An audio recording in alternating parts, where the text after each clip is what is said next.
তুই কাঁদছিস কে? তোর কি হয়েছে? ভাই এমন বিয়ে করছি ভাই, এই শাড়ি আমার প্রতিদিনই ঘুমায় ভাই। আরে তুই সেই টেনশন করতেছিস, তোর সমাধান আমার কাছে আছে তো। কি সমাধান ভাই? আরে আমাদের গ্রামে একজন বাবা আছে, সকল সমস্যার সমাধান শ্যামলা বাবা। আচ্ছা ভাই আমি তাহলে ওটিই যাই। আচ্ছা তাহলে তুই যা।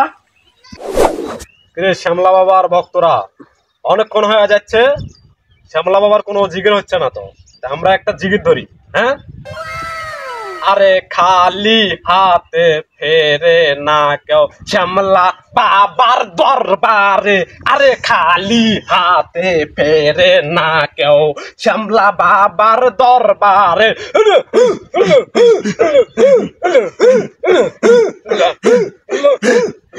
জয় শ্যামলা বাবার জয়, জয় শ্যামলা বাবার জয়, জয় শ্যামলা বাবার জয়।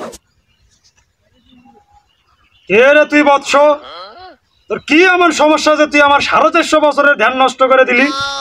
শ্যামলা বাবা, আমি তো প্রতি রাতেই আমার বউ আমাকে কোবায় বাবা, আমি তো শান্তি করে পারি না বাবা। হে বৎস, তোর সমস্যার সমাধান একমাত্র এই শ্যামলা বাবার কাছে আছে। তুই আমার কথা শুনে যদি চলিস, তোর সমস্যার সমাধান হয়ে যাবে। তুই পুজো রাতেই ঘুম পাড়তে পারবি। হ্যাঁ বাবা, আমার সমাধান দেন বাবা, আমি অনেক দূরান্ত থেকে আসছি বাবা, আমার ঘুম পাড়তে চাই। এই যে তোর সমস্যার সমাধান আমি দিচ্ছি, দেখি রে। এই যে আমার 500 বছর ব্যবহার করা আমার স্যান্ডেল, এই স্যান্ডেল তোকে আমি পরে দিলাম। যখন তুই রাত্রিরে তোর বউক নিয়ে ঘুমাসবি, এই স্যান্ডেলটা মাঝখানে থুবি, তাহলে তোর শান্তির ঘুম হবে।